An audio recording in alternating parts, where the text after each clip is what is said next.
جو कसरत से मुझ पर दुनिया में दुरूद पढ़ेगा वो कयामत में सबसे ज्यादा मेरे करीब रहेगा। हर आदमी करीब रहना चाहता है आका से, नहीं चाहता।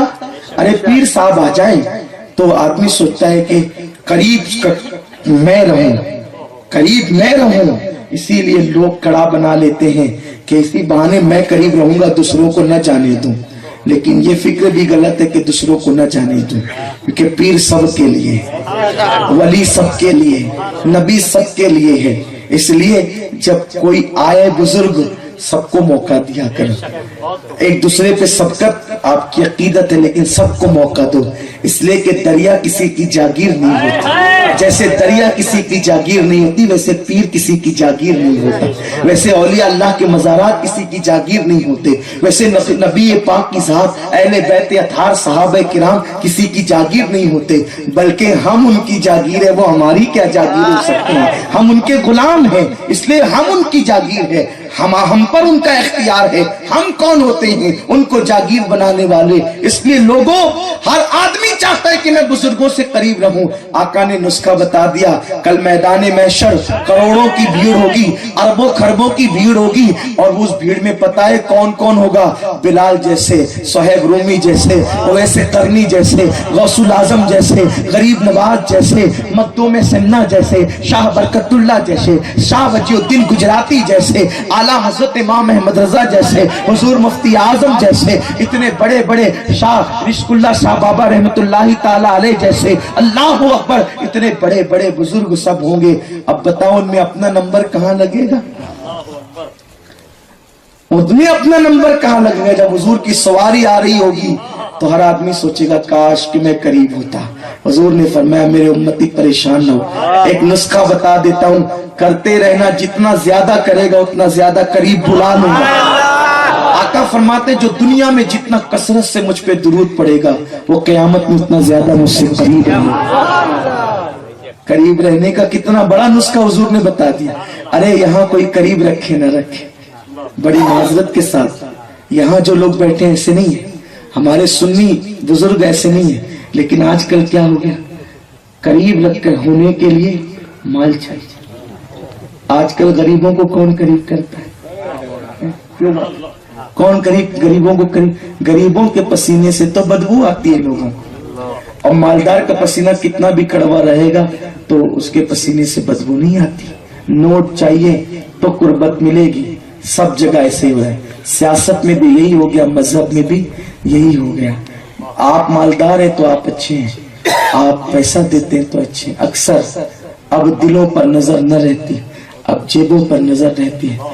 अब बल्कि मालदार को पहचानने के लिए चेक किया जाता है, इसके पास गाड़ी अगर पल्सर होगी तो कितना मालदार होगा, मोबाइल में सैमसंग का होगा, एप्पल होगा या कौन सा होगा, तो हाथ देखकर पता चलेगा कि कितना मालदार है, और उसके मुताबिक फिर बर्ताव किया जाता है। लेकिन मैं कहता हूँ कुर्बान मेरे आका पर, मेरे रसूल ने अमीर और गरीब का फर्क मिटाया, अमीर और गरीब का फर्क मिटाया। बल्कि हुजूर दुआ करते थे, अल्लाह मुझे जिंदा रख तो गरीबों में रख, और मुझे विसाल दे तो गरीबों में दे, और क़यामत में उठा तो गरीबों में उठा।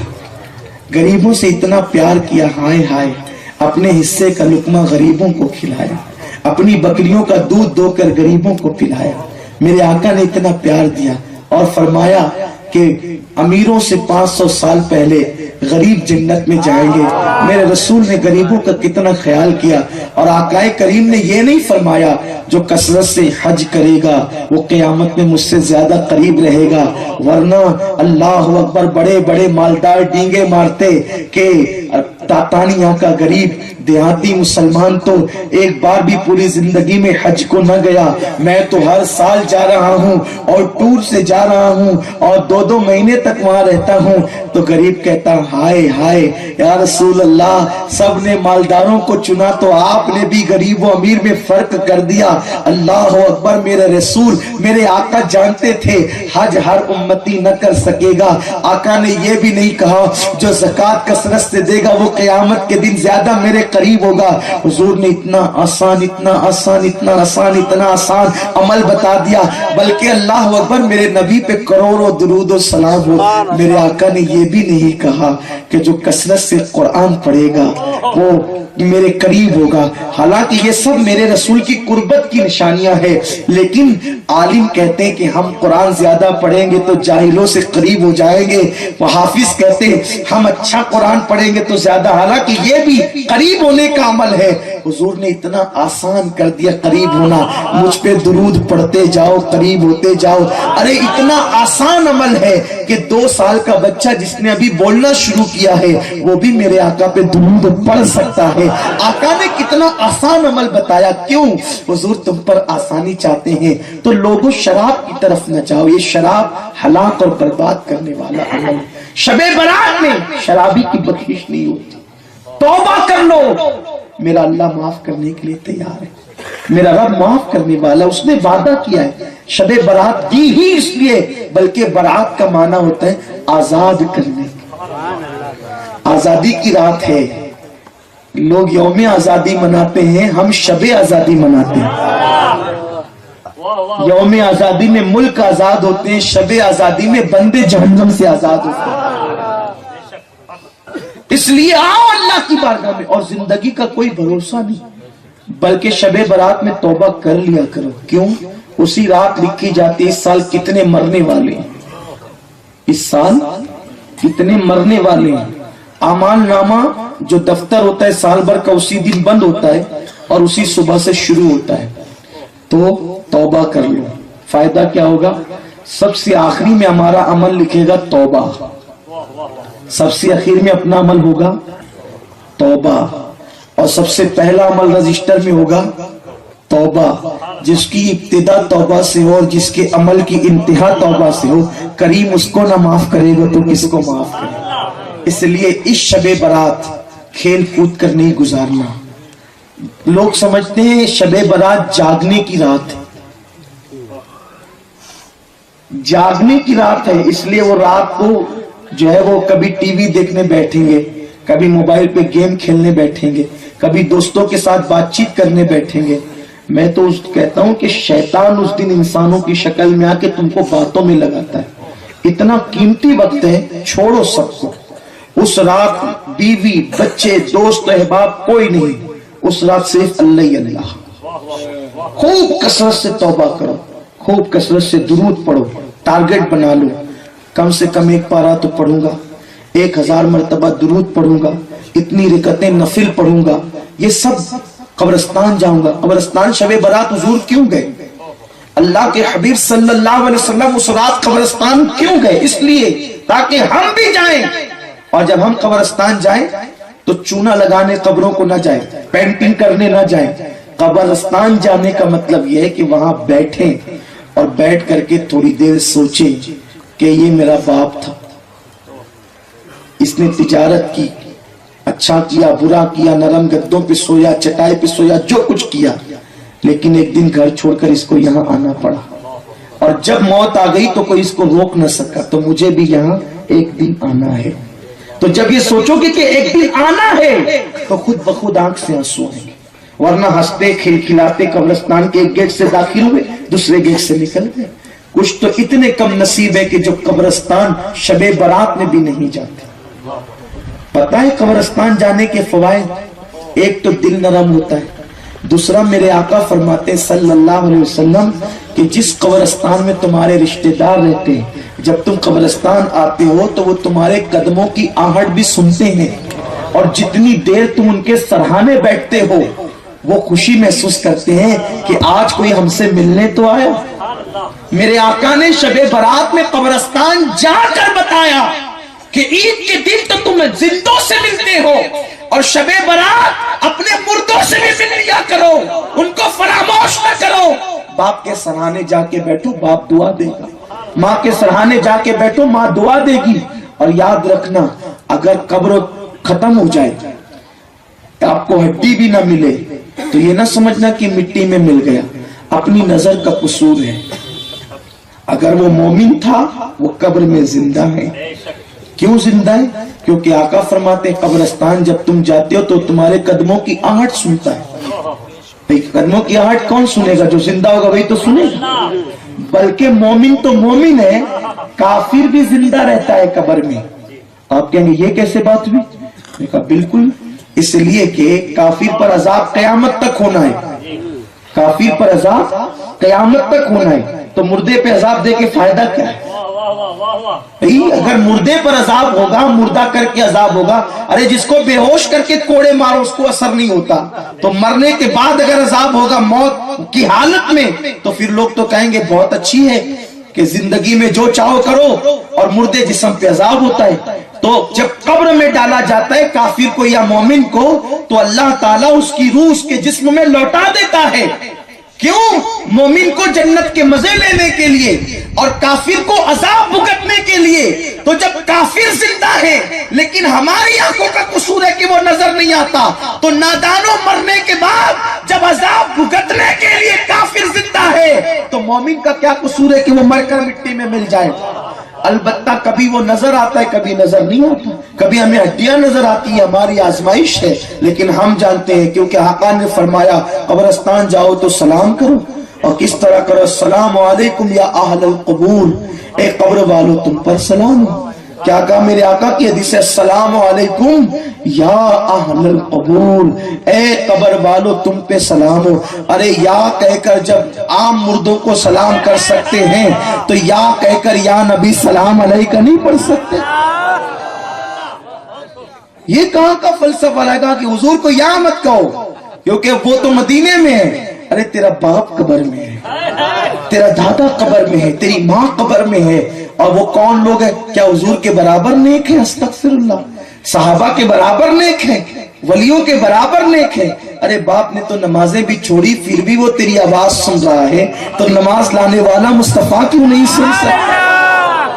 अकीदा अपना मजबूत करो, जरूरत है अकीदा मजबूत करने की। तो अर्ज ये कर रहा था, शराब की तरफ न जाना, इसराफ तौबा करना। गुफ्तगू समेटूं अपनी, उसके बाद मेरे आका सल्लल्लाहु अलैहि वसल्लम फरमाते हैं तीसरा वो शख्स जिसको शबे बरात में माफ नहीं किया जाता, जो रिश्तेदारियों को काटता है, रिश्तेदारियों को काटता है। बस इसमें गुफ्तगू करके अपनी गुफ्तगू समेटने की कोशिश करूंगा। ये बात सब दिल के कानों से सुनो। छोटी सी बात हुई, कोई बंदा शादी कर रहा है बिरादरी में और वो किसी वजह से उलझन से कार्ड देना भूल गया, तो अब पूरी जिंदगी उससे बातचीत नहीं होगी। छोटे छोटे मामलात हो गए, कोई अनबन हो गई, एक भाई दूसरे भाई को कहते आज से तेरा मेरा रिश्ता खत्म। अल्लाह ने रिश्ते खत्म करने के लिए नहीं बनाए, बल्कि मेरे आका ये सिलसिलों का झगड़ा। हैरत है मुझे, जब कहीं पहुंचो लोग पूछते हैं किस पीर के मुरीद हो? आप ये क्यों नहीं पूछते किस बाप के बेटे हो? जब ये नहीं पूछते कि किस बाप के बेटे हो, तो ये क्यों पूछते हो कि किस पीर के मुरीद हो? अरे कोई किसी का मुरीद हो या न हो, अगर वो मेरे आका का गुलाम है तो हमारे सर का ताज है। क्यों काटे बोते हो सिलसिले के नाम पे? क्यों काटे बोते हो बिरादरी के नाम पे? काटे बोने वालों, अल्लाह को मुंह दिखाना है। मोमिनों में दूरियां पैदा करोगे तो रसूल पाक की शफात तुम पे हराम हो जाएगी। अल्लाह की बारगाह में क्या मुंह लेकर जाओगे? इसलिए मिलाने का काम करो, तोड़ने का काम न करो।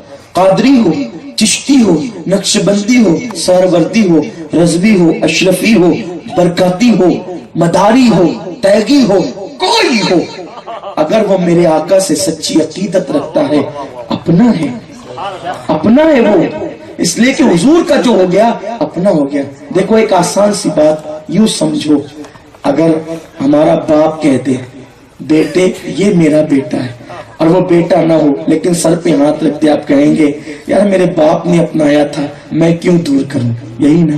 तो जिस रसूल से जान से ज्यादा मोहब्बत की बात करते हो, हुजूर ने कहा ये मेरे उम्मती हैं, जब हुजूर ने अपना बनाया तो तुम क्यों दूर करते? तुम्हारे सगे भाई तुमसे परेशान है, तुम्हारे पड़ोसी तुमसे परेशान है, तो बल्कि तुम्हारी औरतें तुमसे परेशान है।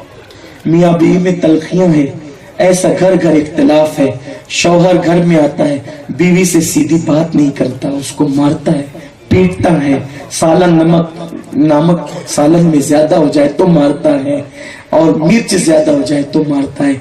मैं पूछता हूँ, जरा सोच, अगर अल्लाह तुझे औरत बनाता और उसे मर्द बनाता तो क्या होता? अल्लाह ने तुझ पे करम किया कि तुझे मर्द बनाया। और सोच तो सही, जैसे तू किसी की बहन बेटी को अपने घर लाया है, तेरी बहन भी तो किसी के घर जाने वाली है या जा चुकी है। अगर तू किसी पे जुल्म करेगा तो तेरी बहन बेटी पे भी जुल्म किया जाएगा, और अगर तेरे घर बहन और बेटी नहीं तो फिर अल्लाह का इंसाफ तो दूर नहीं है, अल्लाह तुझे उसकी सजा देगा। आका फरमाते हैं, औरतों को मारने वाला ऐसा है जैसे थूक कर चाटने वाला। हुजूर ने फरमाया, बीवियों को मारने वाला ऐसा है जैसे थूक कर चाटने। अरे कितना भी मारेगा, आखिर रात उसी के करीब तो जाना है, आज नहीं कल तो जाना है, 2 नहीं 4 दिन के बाद तो जाना तो उसी के पास है। तो कितने जालिम है वो मर्द जो अपनी औरतों को मारते हैं। औरतें मारने के लिए नहीं है, औरतें प्यार देने के लिए है। मेरे आका फरमाते हैं, तुम में सबसे अच्छा इंसान वो है जो अपनी बीवी के साथ अच्छा हो। और आका फरमाते हैं, मैं तुम सब में अच्छा हूँ क्योंकि मैं अपनी बीवियों के साथ बहुत अच्छा हूँ। अम्मा जान आयशा सिद्दीका कहती है, हुजूर हमसे कभी नाराज ना हुए, हम लोग उल्टा लड़ करके हुजूर से नाराज हो जाती थी और हुजूर हमें मना लिया करते थे। इमामुल अंबिया जिसको खुदा मनाता है वो अपनी बीवियों को मना लिया करते थे। और हमें बताते हैं कि देखो ये औरतें अपने बाप का घर किसके लिए छोड़ आती है? हमारे लिए। बोलो, अगर हमें कोई कहे छोड़ तेरे माँ बाप को, छोड़ तेरे दोस्तों को, छोड़ तेरे घर को, हम छोड़ के कहीं जाएंगे? लेकिन वो औरत ही है ना, उसका दिल कितना मजबूत है। एक शौहर के लिए कितना प्यार है उस औरत के दिल में। खुद का घर छोड़कर तेरे घर आई है, खुद के माँ बाप छोड़कर तेरे पास आई है, सहेलियां बचपन की छोड़ के तेरे पास आई है, उसने सबको छोड़ा तेरे लिए। तू प्यार न देगा तो वो कहां जाएगी, किसका मुंह देखेगी? अम्मा आयशा कहती है, हुजूर अलैहिस्सलाम ने अपनी जात के लिए हमें कभी नहीं डांटा, हमने बड़ी बड़ी गलतियां की, हुजूर कभी नाराज ना हुए, बल्कि हमने गलतियां की तो हुजूर ने नजरअंदाज किया। शरीयत के खिलाफ कोई काम हुआ तो नाराज हुए, अपनी जात के लिए कभी नाराज ना हुए। हाल ये था, पानी की जरूरत होती तो हमसे कभी पानी न मांगा, खुद उठ करके पानी जो है वो अपने लिए इस्तेमाल फरमाते। कुर्बान मेरे आका पर। फरमाती हैं, हम लोग बीमार हो जाते, अम्मा आयशा कहती है, हम लोग बीमार हो जाते तो हुजूर हमारे हिस्से का काम खुद कर लिया करते थे। यानी आटा गूंदना हमारा काम था तो हुजूर कर लेते थे, पानी लाना हमारा काम था तो हुजूर अलैहिस्सलाम कर लेते थे। आजकल तो मर्द का मतलब खान बहादुर, वक्त का बड़ा बादशाह घर में आके मोचों को ताव न दे तो ये मर्द न कहलाए। ये मर्दानगी नहीं है। किसी सिनफे नाजुक से टकराना भी मर्दानगी है। अरे मर्दानगी तो ये है कि सिनफे नाजुक गलती करे और तो गुस्से को पी जाए, ये मर्दानगी है। बीवी को तुम प्यार न दोगे तो कौन देगा? प्यार दो उन्हें, वरना एक बात याद रखना, अगर तुमने प्यार न दिया तो फिर वो किसी और को ढूंढेगी प्यार के लिए। इसलिए कि जैसे प्यासा इंसान पानी को ढूंढता है, वैसे मोहब्बत से महरूम इंसान किसी प्यार देने वाले को ढूंढता है। फिर कोई धोखेबाज ऐसा मिल जाएगा जैसे कसाई कि बकरी को हरा चारा दिखाकर करीब बुलाता है, खिलाता नहीं ज़बा कर देता है। वैसे लोग घूम रहे हैं, औरतों को प्यार का जेवर का बहाना दिखा के करीब बुलाते हैं, आबरू लूट लेते हैं, इज्जत छीन लेते हैं। आजकल ये वारदात पूरे मुल्क में आम हो रही है कि शादीशुदा औरतें दूसरों के साथ चक्कर चला रही है। जब लोगों ने कहा इस उन्वान पे तकरीर करे तो मैंने